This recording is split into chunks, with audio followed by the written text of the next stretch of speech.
L'espérance. Nous sommes le président. Le slogan de campagne, c'était grandeur et espérance. Peut-être que nous sommes dans cette logique. Peut-être que le président rappelle aux Camerounais, et il a si bien dit que son élection, il la doit d'abord à Dieu, et puis maintenant à la manifestation de la volonté de Dieu par les hommes. Je pense que c'est comme ça qu'il faut comprendre cela.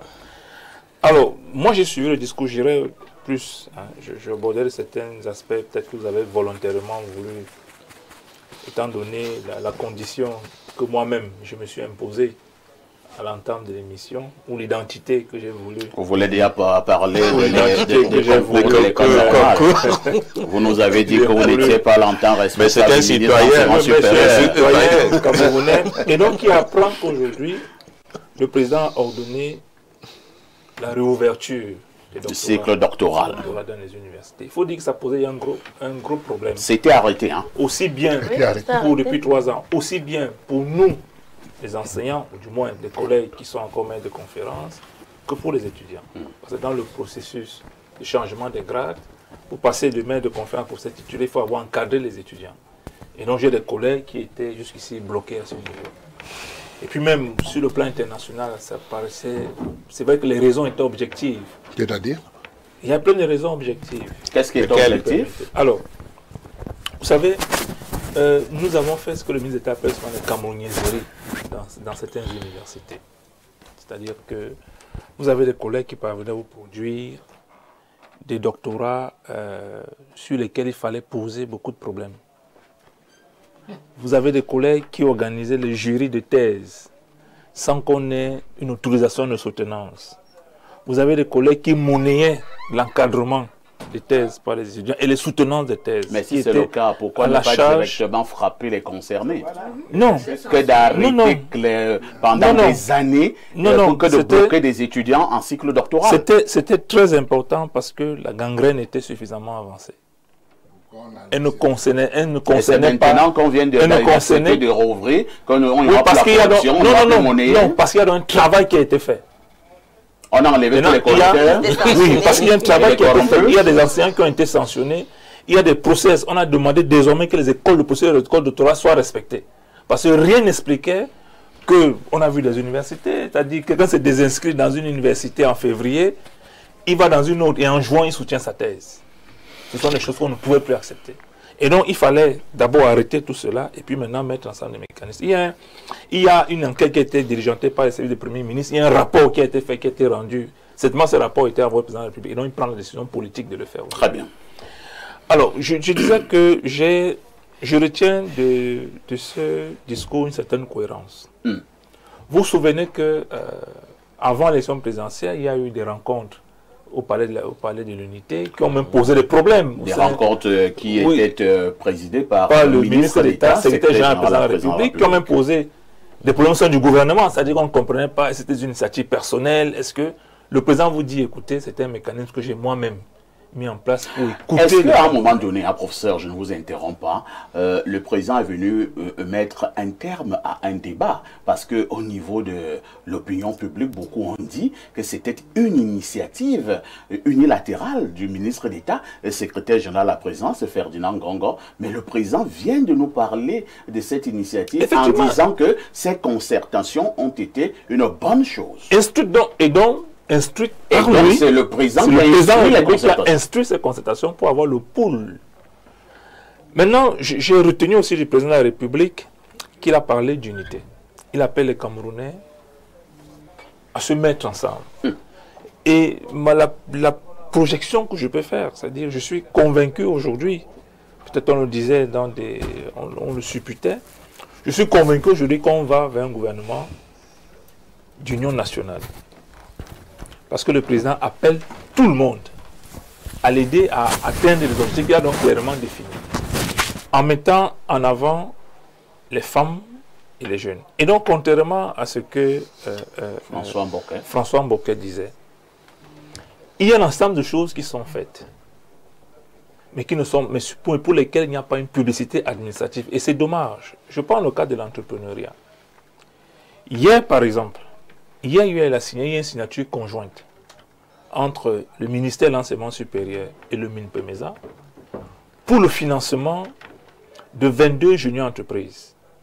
Et des junior entreprises qui ont été détectées lors du salon du génie talent étudiant camerounais qui a eu lieu en juin 2025 à l'esplanade du Musée national. Et bien évidemment dans un contexte de l'université entreprise dans laquelle nous sommes aujourd'hui. Donc moi je suis rassuré si, et seulement si, les mécanismes annoncés par le président de la République en faveur de l'entrepreneuriat jeune sont mis en place.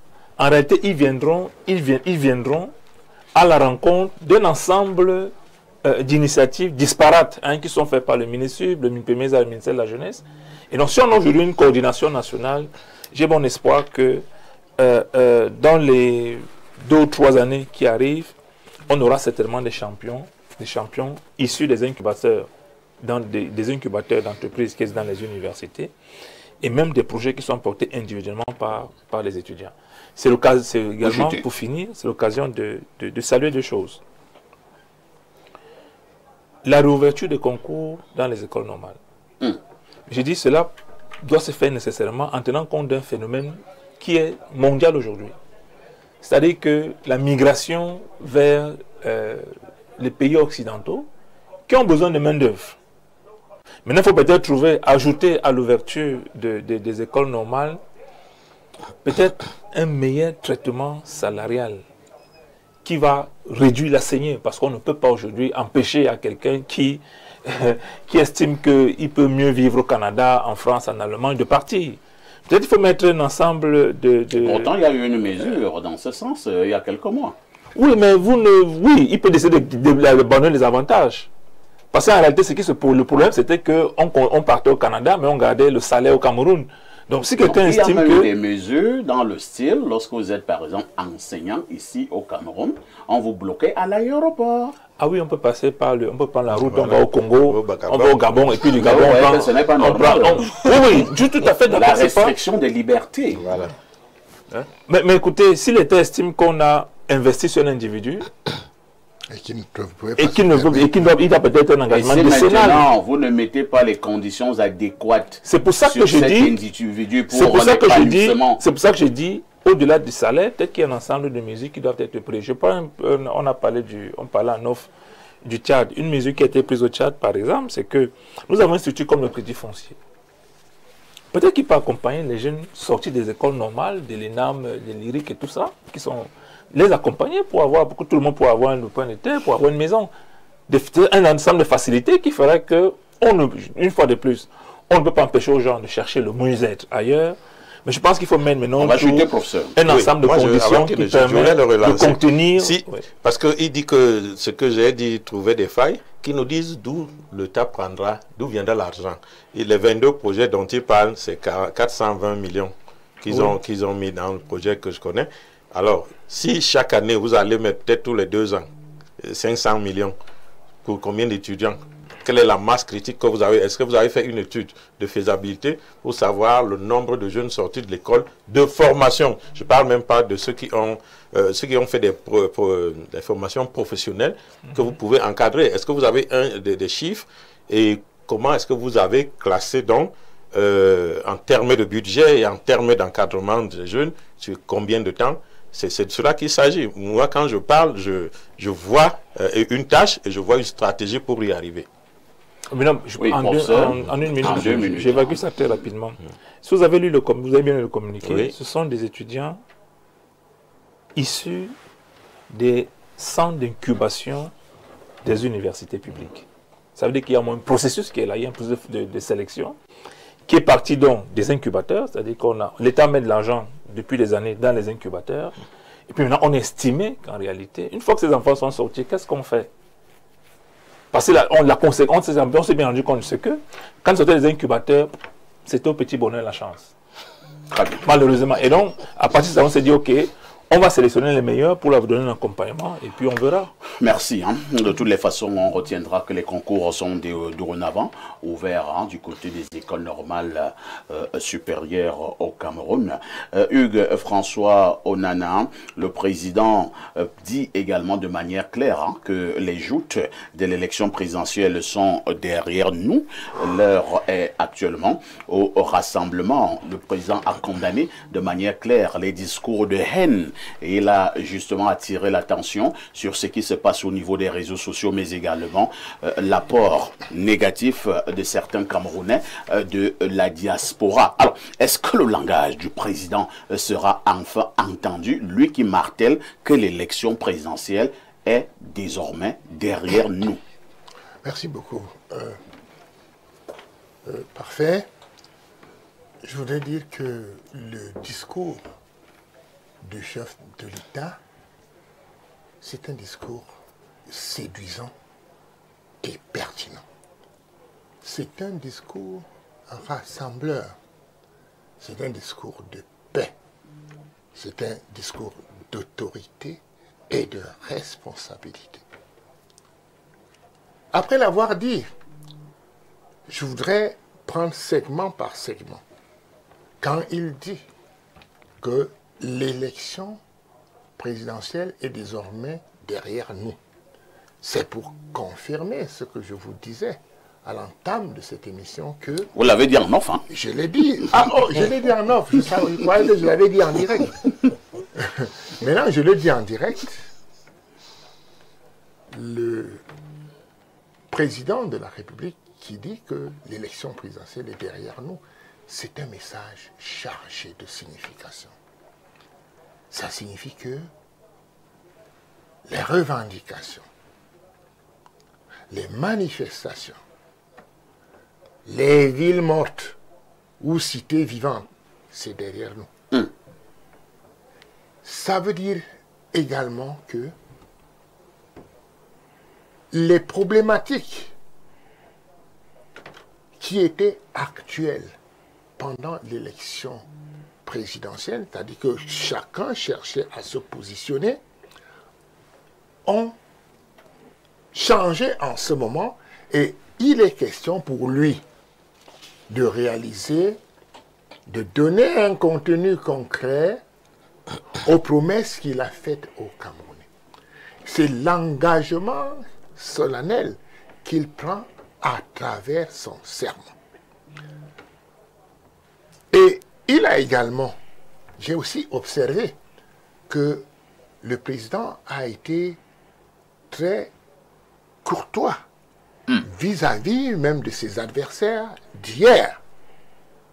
L'adversité politique n'est pas une... C'est pas la guerre. C'est pas la guerre. Les compétitions politiques ne devraient pas être source d'hostilité. Nous restons en République. Nous restons entre frères. Nous restons en démocratie. Et la démocratie a quelque chose de spécial. C'est-à-dire que, et pour que je rappelle, la démocratie signifie 3 conditions. Pourquoi on parle de démocratie? Le pluralisme politique, c'est ce qu'on a vu. La représentation populaire élue, c'est ce qu'on est en train de voir. La représentation populaire, là, l'Assemblée nationale et le Sénat étaient réunis en congrès. Deuxième condition de la démocratie occidentale, devrais-je procéder. La troisième condition, c'est l'alternance des forces politiques au gouvernement. Et je crois que beaucoup de gens attendent le président sur ce point, qui n'est pas, ce n'est pas un dogme, mais c'est quand même une loi de la démocratie formelle. Or, quand je dis démocratie formelle, je crois que les politologues, les politistes comprennent. Démocratie formelle, c'est ce qu'on peut dire, appeler la démocratie occidentale. Ce sont selon les canons d'Occident. Je ne sais pas si le Cameroun a validé. Mais toujours est-il que il y a une réelle aspiration au changement aujourd'hui. Mais les gens se posent la question. Beaucoup de choses, des gens se posent, mais changement de quoi? Ça peut ne pas être le changement du président, mais il faudrait que le président comprenne que les Camerounais ont besoin de changement. Ne serait-ce que le changement des hommes avec qui nous, les princes qui nous gouvernent. Parce que, ne serait-ce que injecter du sang neuf. Et lui-même a parlé du rôle qu'il fera jouer aux jeunes et aux femmes. Vous savez que les jeunes sont impatients d'occuper également des positions de pouvoir, d'être mis au charbon afin qu'ils puissent démontrer de quoi ils sont capables. Maintenant aussi, et cette ouverture me semble importante. Il y a eu des concours. Il a dit qu'on va réouvrir les concours, n'est-ce pas? Et à l'école normale, et je crois que ça concernait d'autres domaines aussi. Et je pense que c'est une source d'espoir pour les jeunes. Il y a quand même que, par rapport à la conjoncture économique, l'État ne peut pas absorber tous les chômeurs, n'est-ce pas, toute la masse de jeunes qui veulent s'exprimer. Et moi, je pense que nous devons mieux structurer le secteur privé et le secteur productif et les métiers de l'agriculture pour qu'elles absorbent. Moi, j'étais quelque part au Cameroun, dans le département du MAM, par exemple. J'ai vu un jeune, j'ai rencontré un certain nombre de jeunes qui m'ont dit que, Monsieur Onana, vous nous donnez tel ou tel conseil, mais si vous me demandez d'aller à Yaoundé pour être recruté et me donner un salaire de 300 000, je ne peux pas venir. Voilà ce que les gens m'ont dit là-bas. Et pourquoi ils disent ça? Parce qu'ils ont des revenus plus importants et leur liberté qu'un fonctionnaire, ils ont leur liberté. Et j'en tire argument pour dire qu'il y a beaucoup de possibilités dans des secteurs comme l'agriculture, et le chef de l'État gagnerait pour résorber un tant soit peu le chômage qu'il y a dans le pays, réorganiser les filières agricoles et mettre un peu d'argent dedans et encourager les jeunes à y investir. Très bien. Merci, docteur Hugues-François Onana. Madame Rioux, le président a été très clair. Il est pratiquement resté fidèle à sa politique de campagne et même à cette idéologie lors de cette campagne. Il dit clairement que la situation des jeunes et des femmes sera au cœur de ce septennat.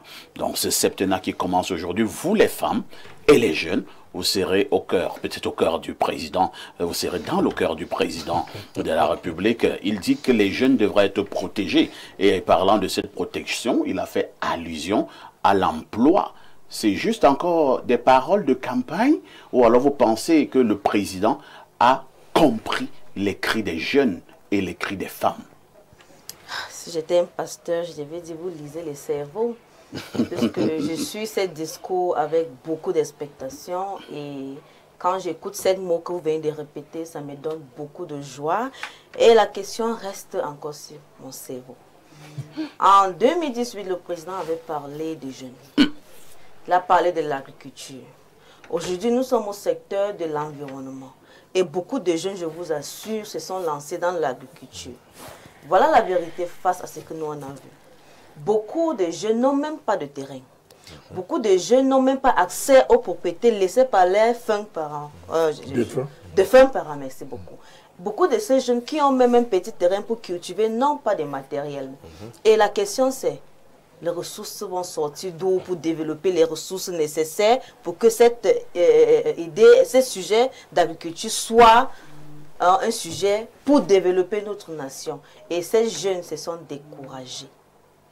Beaucoup ont abandonner cette initiative qu'ils ont bien commencé avec l'espoir du succès. Avec beaucoup d'engouement. Avec beaucoup d'engouement. Et à la fin, ils se sont découragés. Parlant de découragement, c'est ça le mot. Les jeunes sont découragés. Pas seulement au secteur agricole, au secteur social, au secteur économique et surtout politique. Et ils se demandent la question, notre président vient de nous faire une promesse. En fait, des promesses. Tout à l'heure, là, il est en train de rentrer dans son palais. La question, c'est qui va manœuvrer cette promesse? On va encore le voir. On va nous lâcher comme on nous lâche souvent. Mais nous avons l'espoir, puisque le papa a parlé, notre cœur est abaissé, mais notre cœur n'est pas calme. Jusqu'à cette rêve est réalisé, nous restons toujours avec les yeux ouverts pour regarder la suite. Merci, merci. C'est une femme donc qui remercie le président de la République. Il a dit que certaines mesures vont être prises dans des tout premiers mois.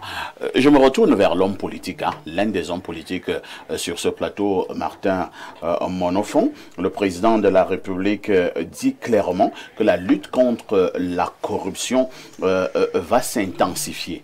Je souligne que ce n'est pas la première fois que le président de la République utilise exactement cette formule. La lutte contre la corruption va se poursuivre tout en s'intensifiant. Il avait dit dans un discours, il est revenu aujourd'hui pour nous le faire savoir. Mais plus le président le dit, les populations ont la nette impression qu'à chaque fois que le président l'a dit, les gens ont encore plus été corrompus, et il y a encore eu plus de détournements et tout ce qui va avec. C'est pas mieux que le président arrête de le dire? Ah bon? Moi, je parle des indicateurs. Je trouve. Non, vous avez décidé d'encadrer ma question, je vais encadrer la réponse. Mais j'aurais été plus à l'aise pour avoir aussi à faire comme les autres, à faire de façon plus holistique l'analyse du discours. Maintenant, comme vous voulez que je parle de cette lutte, je pense que c'est dommage que je sois toujours obligé de revenir à mes casquettes. J'ai été directeur de la Brigade nationale des contrôles. Oui. Alors, on nous reproche tous les jours, on nous reprochait, il y a la hausse des prix. C'est l'une des poches de corruption aussi au Cameroun. Bon, c'est un autre débat. Mais ce que je voulais vous dire, ceci, c'est que c'est terrible de confondre souvent celui qui recherche la solution à ceux qui créent des problèmes. C'est-à-dire que dans le cas de ce que je vous disais, vous avez en face de vous des commerçants qui tous les jours fabriquent de nouvelles méthodes pour tricher et vous devez aller après eux. Qui peut sérieusement penser que le président ne lutte pas contre la corruption? Il y en a qui disent d'ailleurs qu'il en fait trop. Quand on regarde, là c'est un peu gênant de le dire comme ça, j'ai écouté un discours de ceux qui disaient vraiment laisse aussi nos gars parce qu'on a trop mis les gars chez nous en prison. Mais ce combat, il est... c'est quoi? On n'atteint jamais la perfection là-dessus. Donc c'est un combat permanent parce que les hommes... Est-ce que c'est pas une belle excuse? Non, c'est pas une... permanent. Donc, permanent aussi, voilà. Détournement permanent. Je suis embêté parce que ce n'est pas... C'est la nature des hommes qui est comme ça. La nature des hommes est de voler. Est-ce que les Camerounais ne volent pas un peu plus? Voilà, malheureusement, mais la question que vous posez, c'est de savoir, est-ce que le président met en place ce qu'il faut pour les traquer? Et je crois que oui. Maintenant, est-ce qu'ils font tous les jours un peu plus pour voler? Malheureusement, c'est aussi oui. Donc, c'est un combat permanent. Et c'est heureux. Moi, je pense qu'il ait évoqué ça. Ça veut dire qu'à aucun moment, il ne veut lâcher cette lutte qui est noble. Mais seulement, parfait, je vous permettrai quand même de dire quelque chose sur le discours au-delà de ce Allez-y. D'abord, je prends la posture de celui qui aura, très modestement, mais qui aura participé à cette élection. Donc, vous me permettez d'exprimer ma satisfaction d'arriver au bout, parce que j'ai été vice-président de la commission communale de Zoé-Télé, j'ai été coordonnateur d'un secteur. Vous permettez que, de façon peut-être égoïste, mais légitime, je sois satisfait de ce qu'aujourd'hui mon champion ait été élu. Et je suis heureux qu'il ait pris conscience. Et là, je reviens dans l'analyse du discours pour vous dire ceci. Après cette satisfaction, j'ai noté avec beaucoup d'intérêt que le président vous dit qu'il a une conscience parfaite et aiguë des défis en nombre et en intensité qui l'interpellent pour ce nouveau mandat. On peut toujours dire, oh, il a toujours dit, mais moi je constate que son parcours est, il est le même, c'est-à-dire qu'il va toujours vers ceux qui... Il écoute notre population, il écoute ce que... Et là aussi, c'est le premier qui parle à titre de façon pertinente du peuple, parce qu'il vient d'être élu par le peuple. On entend tout le monde parler, le peuple a dit, le peuple a dit. Et là, lui, il vous dit, il a été par la volonté du Dieu Tout-Puissant et du peuple. Je pense qu'on peut convenir ici sur ce plateau que il a compétence pour pouvoir parler du peuple, parce que 53%, 54%, dans les grandes démocraties, c'est une victoire immense, parce qu'on est élu à 50,5, 51. Il a été élu par 53. C'est pour ça que je disais que nous sommes en train de traverser une étape et peut-être nous ne nous en rendons pas compte. Nous sommes déjà dans une démocratie où le peuple s'exprime librement et celui qui a été choisi par la majorité s'exprime pour vous dire « j'ai conscience des défis en nombre et en intensité qui m'interpellent pour ce mandat ». Nous devons nous avons le devoir quand même de respecter sa parole. Quand on nous ramène à ce qu'il l'a souvent dit, bah, on peut en convenir. C'est un fait. Mais je dis, nous en convenons. Nous en convenons. Il a souvent dit parce que ces problèmes ne sont pas des problèmes qu'on règle, là je le paraphrase encore, par un coup de baguette magique. C'est des problèmes qui concernent des hommes. Moi je comprends que des jeunes comme ma voisine, qui n'ont pas écouté le discours de Biya en 82, qui ne l'ont pas écouté, qui n'ont peut-être même pas lu sa pensée, mais qui sont influencés par ce qui se dit dans les réseaux sociaux. Est-ce qu'on a besoin de lire sa pensée pour comprendre que le Cameroun est un pays purement de corruption? Tous les indicateurs sont au rouge. Je vous réponds si vous me donnez 30 secondes. Je suis tout à fait d'accord avec vous que on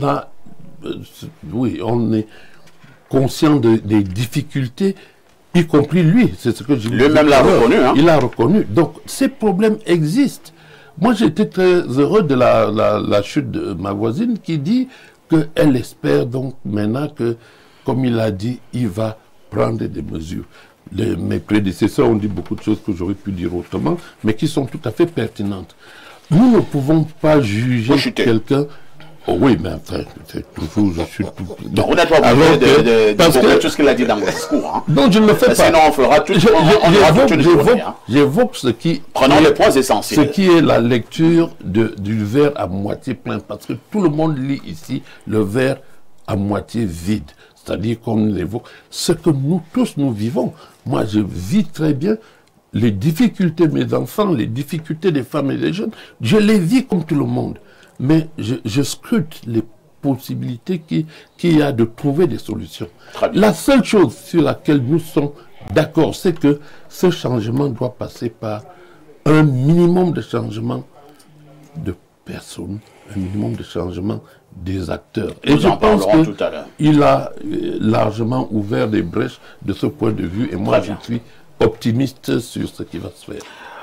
Alain Ndouk, je ne vous laisse pas. Hein. Je voudrais revenir sur cet aspect importantissime au Cameroun, la lutte contre la corruption. Je devrais constater avec vous que pour l'heure et depuis plusieurs années, le Cameroun est certainement le pays en Afrique qui a le plus grand nombre d'institutions qui luttent contre la corruption. Hein. Vous avez le contrôle supérieur de l'État, vous avez la NIF, vous avez la CONAC, vous avez les cours la chambre de compte, vous avez les tribunaux ordinaires, vous avez que sais-je encore. Mais jusque-là, la corruption s'intensifie. C'est le président lui-même qui l'a souvent constaté. Est-ce que on devra s'attendre également, dans les jours à venir, que le président puisse arrêter un certain nombre de hautes personnalités? Est-ce que c'est le début de l'opération Épervier? savez, moi j'ai toujours dit, hein, je vais être désagréable par rapport à tout ce qui s'est dit jusqu'ici. Moi j'ai toujours dit que l'ADN de ce régime, c'était la corruption. La corruption, c'est le ferment, le catalyseur de toute l'action politique du régime. Il se nourrit de la corruption, il se gargarise de la corruption. Quand on veut lutter contre la corruption, on se donne les moyens de lui briser le cou, de lui tordre le cou. Je veux comprendre pourquoi jusqu'à présent, la CONAC, on ne lui donne pas à cette institution des moyens de coercition. Il faut toujours en référer en dernier recours, bien évidemment dans un système présidentialiste, au président de la République, lorsqu'on finit avec un rapport sur la corruption. Et tous les temps, le rapport en question est hideux. Maintenant, parfait. Avec ta permission, pour ne pas m'attarder dessus, je vais faire une analyse économique du discours du président. Vous savez, le Cameroun est réputé être une nation de grands rhéteurs, de bons parleurs. Mais je tiens à vous dire que il y a un gap entre le discours politique, la propagande et l'action politique. C'est bien beau tout ce que j'ai entendu le président dire, mais moi je peux vous dire, je m'appelle Alain Douk, je mets quiconque le voudra au défi. Prenez une intelligence artificielle pour faire la synthèse de ce qu'a dit le président, les principaux actes de son discours. Que l'intelligence artificielle vous donne aussi l'essentiel de ce qui revient à chaque fois, sur 10 années avant, dans les discours du président de la République. Je vous mets à défi. Et vous verrez qu'en substance, c'est l'essentiel. Nous sommes dans la redondance. Il n'y a rien de nouveau. Rien de rien. C'est les mêmes choses. Alors, je vous pose une question. Vous pensez que il y a un adage bien camerounais qui dit on ne change pas d'équipe qui gagne. Bon, vous pensez justement que si je mène une politique dont, bon gré mal gré, qui marche, même si c'est sans résultat, je suis tenu de la changer? Pas forcément. Pas forcément. Comment le président de la République va réussir à amener ces entreprises-là à recruter les jeunes dont il parle dans le cadre des prochaines initiatives qu'il nous promet? Je tiens à vous rappeler comment ça fonctionne dans une économie. On crée des conditions favorables pour dynamiser, vitaliser le système productif. Et vous n'avez même plus à intervenir parce que les entités entrepreneuriales sont vitalisées. Elles vont, pour leurs besoins de production, absorber en termes de force de travail ce que le marché propose.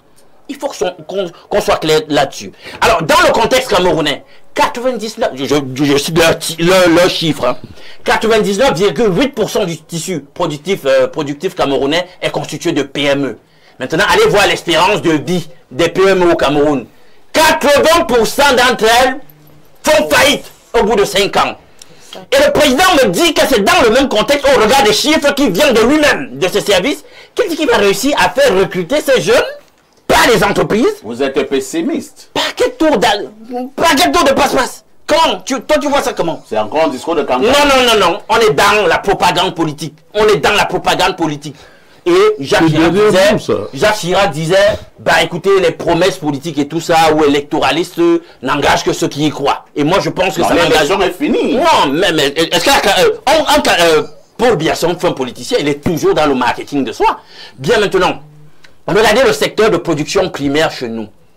Soyons sérieux. Rien que la machinerie, ça fonctionne. On utilise les tracteurs là dans notre agriculture. On veut toujours amener à faire les mêmes choses. On vous demande de tenir la machette, etc. C'est comme ça que ça va marcher et qu'on va dynamiser le secteur en question. On parlait sous ta maestria ici du secteur laitier par exemple. Oui. Donc on est dans l'élevage, etc. Est-ce que le secteur laitier, la production, l'agro-pastoral, etc. Est-ce que ça marche? On a bien vu que c'est mitigé les résultats là-bas. Bien, est-ce qu'il y a un pont entre le secteur en question et le secteur qui crée le plus de plus-value, à savoir l'industrie, le secteur secondaire? Notre industrie, avec les statistiques les plus reluisantes, les plus élogieuses, on dit que notre industrie participe à 27% dans le PIB.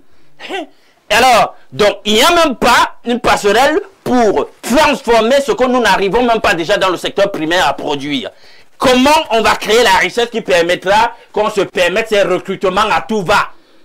Les annonces de recrutement, vous savez, ça n'a rien de nouveau. On passe au temps à recruter comme ça. Parfois, on recrute. D'accord, on dit, on va prendre tel nombre de docteurs, puis par la suite, on ne sait même pas comment les placer. Parce que quand vous prenez des gens, il faut être capable de les payer. C'est l'économie qui est le déterminant, le catalyseur de l'action politique. Vous allez rester dans des... Alain Donc, allons d'abord du côté du Canada, hein, s'il vous plaît. Priorité au téléphone. Toutes mes excuses hein, pour cette envolée que je viens de stopper. Il y a un autre jeune, hein, s'il vous plaît.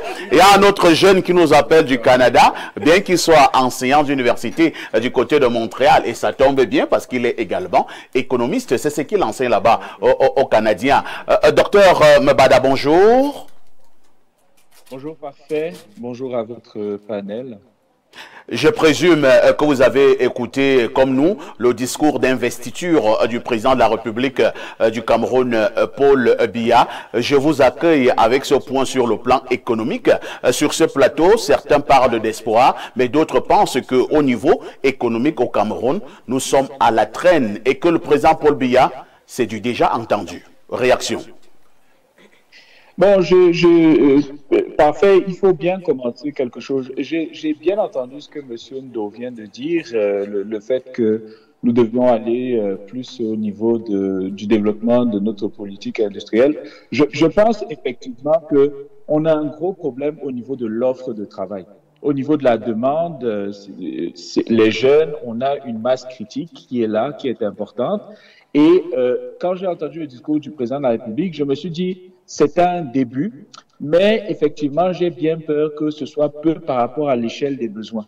Recommencer à recruter au niveau des doctorats, essayer de donner des financements aux jeunes pour créer des entreprises. Il faut savoir qu'il y a plusieurs rapports de l'Organisation internationale du travail qui nous dit que malheureusement, la plupart des entreprises créées par des jeunes périclitent, donc disparaissent 1 an, 3 ans ou plus tard après leur création.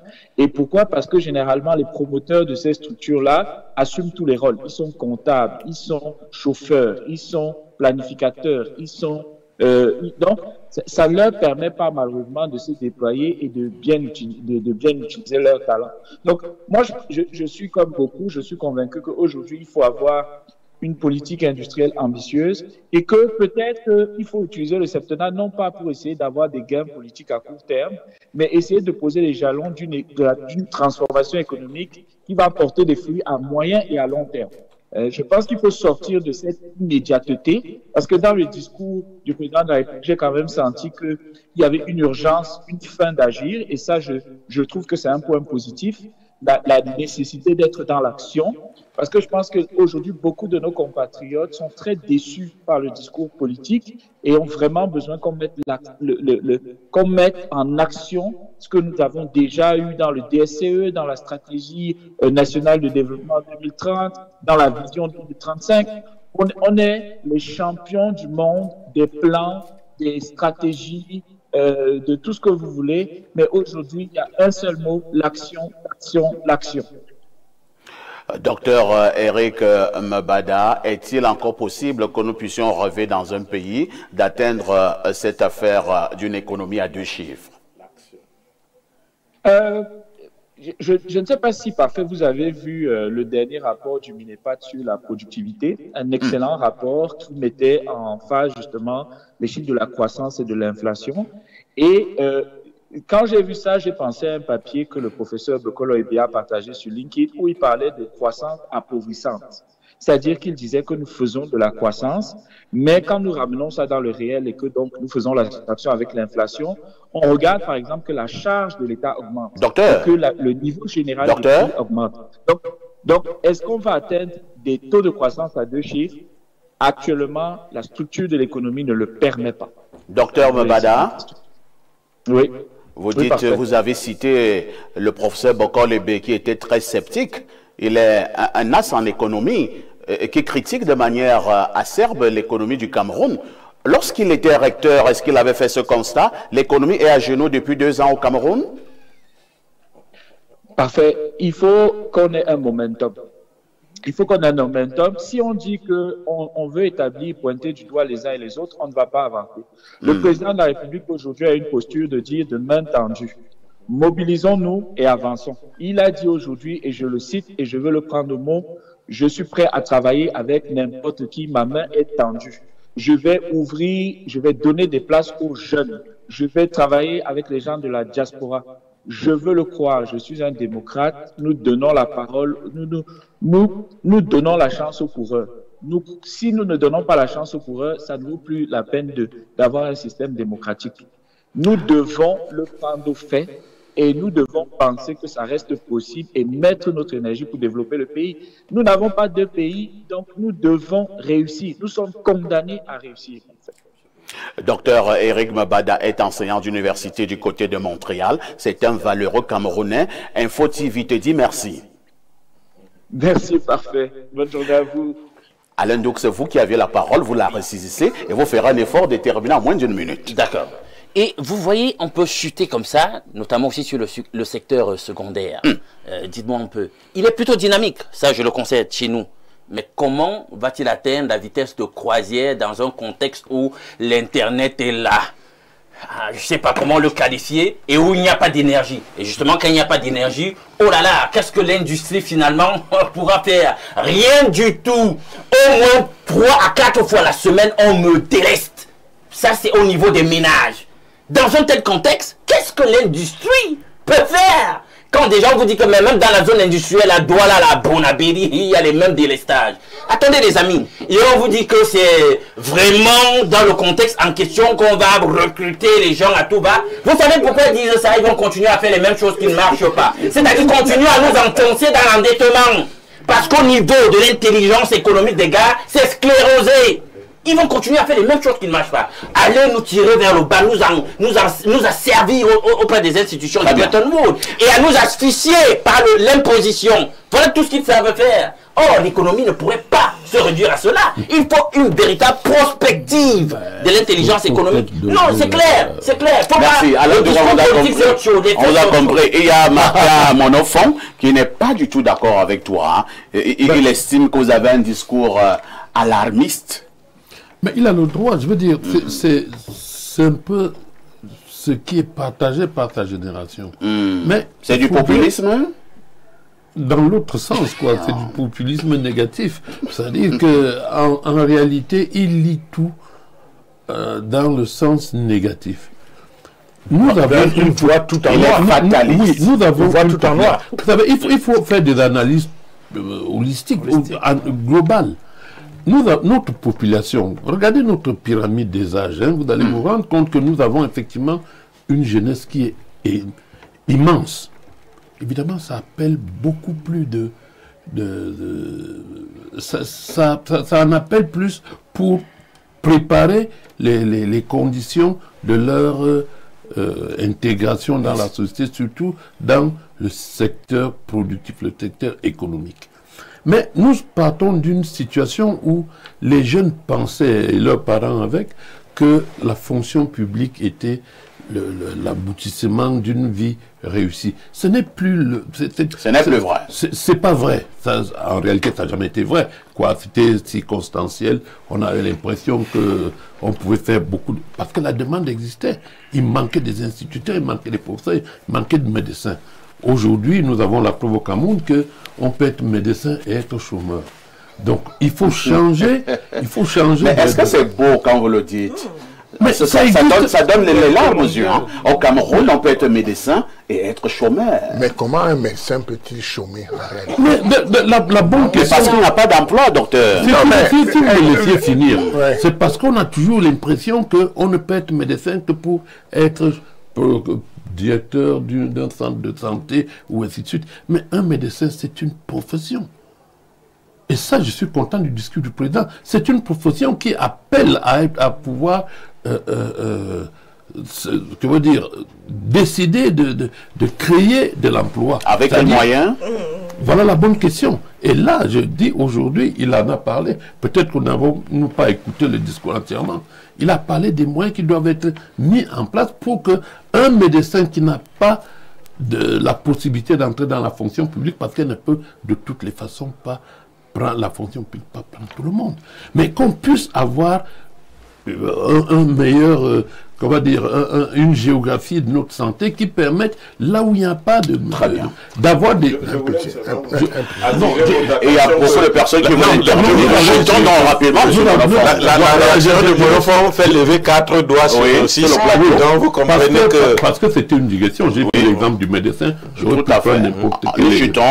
Donc, je veux dire qu'il raisonne sur les schémas qui ont toujours existé, de croire que on ne peut avoir réussi sa vie que parce qu'on a trouvé une fonction que l'État vous aura offerte. C'est les conditions de tout un autre schéma qui sont en train de se mettre en place. Et c'est ce que moi je crois. Je voudrais que nous puissions sortir de ce couloir économique pour s'attaquer à d'autres couloirs, surtout qu'il nous reste à peine 10 minutes. Voilà, pour le faire. Non.